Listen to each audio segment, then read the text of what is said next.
दुर्योधन यानी मैं और मोह। लेकिन यही गुरु महाराज एक और परिभाषा देते हैं, कहते हैं दूषित धन। गुरु महाराज कह रहे हैं दूषित धन, दूषित। दुर्योधन यानी मैं और मोह, यानी इसको मैं चित्र को थोड़ा और क्लियर कर दूं, नहीं तो आपको बाद में वो, दुर्योधन यानी मैं या मोह। लेकिन गुरु महाराज ने कहा दुर्योधन का अर्थ एक और है, दूषित धन। धन तो है लेकिन दूषित है। क्यों क्यों दूषित है? आत्मिक संपत्ति में दोष उत्पन्न करता है। आत्मिक संपत्ति, आत्मिक संपत्ति में दोष उत्पन्न करता है।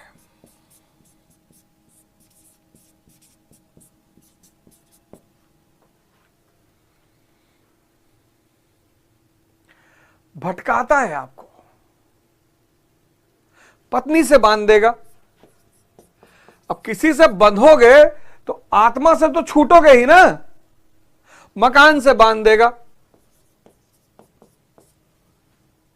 तो ये सब चीजों से जब बंधोगे, इसीलिए गुरु महाराज ने एक और बात कही, कहा प्रकृति की ओर खींचता है, प्रकृति की ओर, प्रकृति की ओर खींचता है, यानी बाहर की ओर खींचता है।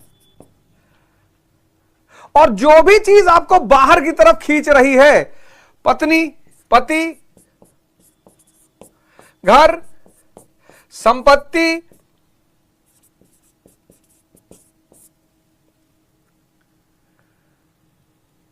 इत्यादि, ये सब आपको बाहर की तरफ खींच रही है, सब।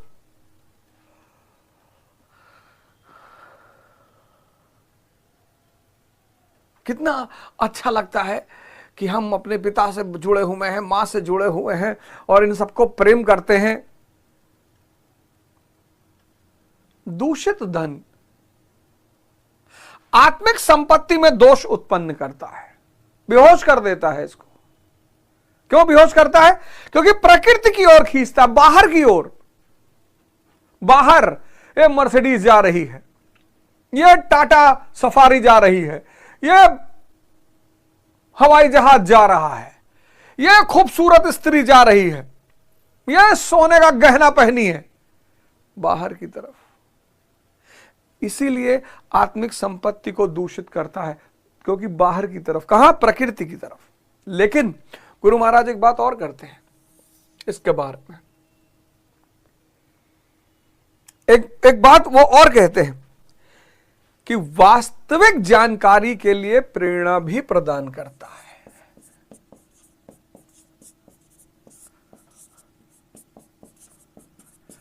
जानकारी के लिए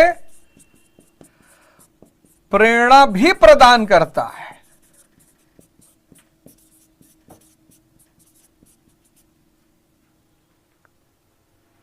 बहुत बड़ी बात है ये इतनी बड़ी बात है जो अच्छों को समझ में नहीं आई। सब गुरु महाराज की कृपा है,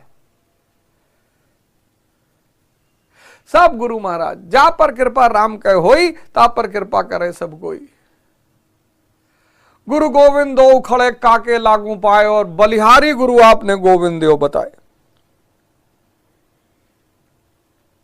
दूषित धन है, दूषित धन है। हीरे को पत्थर नहीं बताता। जब तक अज्ञानता का शिकार है तब तक हीरे को पत्थर नहीं कहता, कहता पत्थर। कबीर का बेटा हुआ कमाल। कबीर ने उससे कहा कि भैया तुम अलग रहा करो।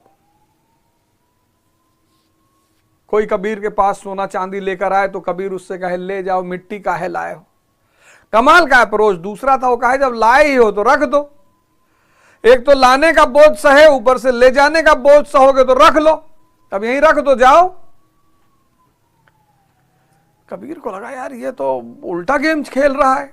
हम कहते हैं ले जाओ, ये कहता है रख दो। तो उन्होंने कमाल से कहा कि भैया तुम बगल में अपनी अलग व्यवस्था बना लो, हमारा तुम्हारा अप्रोच अलग अलग है, हमारा तुम्हारा व्यवहार अलग अलग है। कमाल ने दूसरी तरफ कुटिया बना ली। एक सेठ जी आए तो कबीर दास से कहे कि वो आपका बेटा नहीं दिखाई पड़ रहा है। कहीं नहीं यार, थोड़ा सा हमारे दोनों का अप्रोच में फर्क था, तो हम उससे कहे कि भैया तुम अलग हो जाओ। कहे अच्छा, तो गए मिलने।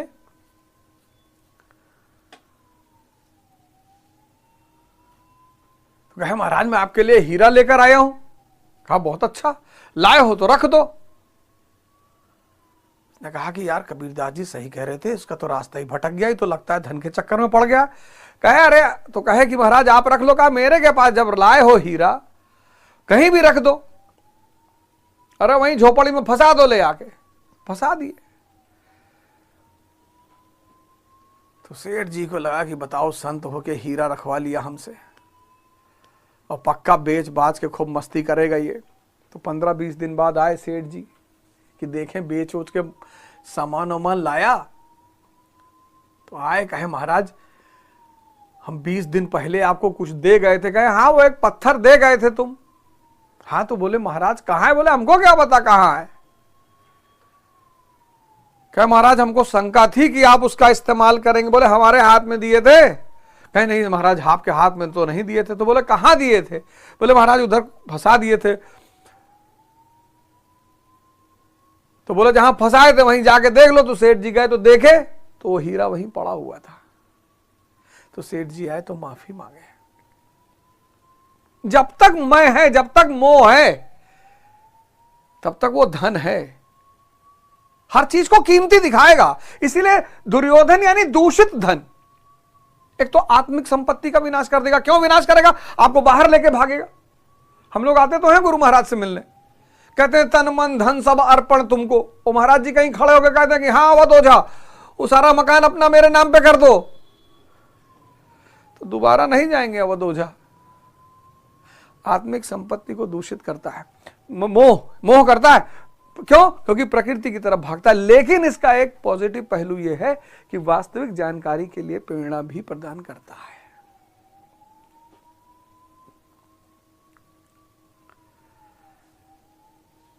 इसको जानना है।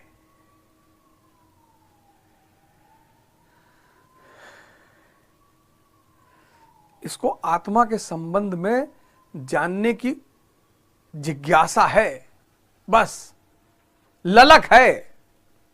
देख लें उधर कौन कौन है।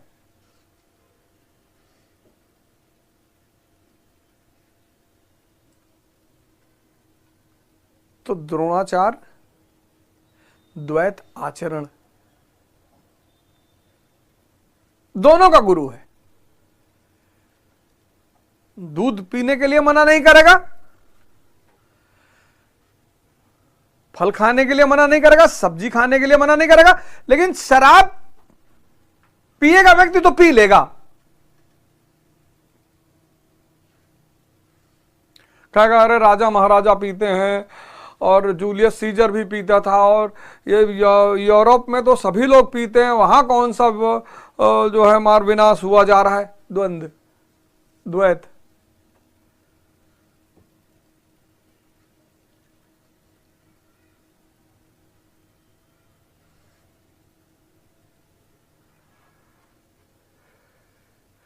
तो दुर्योधन क्या है? दूषित धन है। कैसे है ये देख लीजिए। अब जब भी आप ध्यान करने के लिए बैठे और जैसे ही आपके मन में विचार आए कि बड़े वाले मौसे के पास यार देखो 2 फॉर्च्यूनर है, समझ लो ये तुमको लेके भागा बाहर।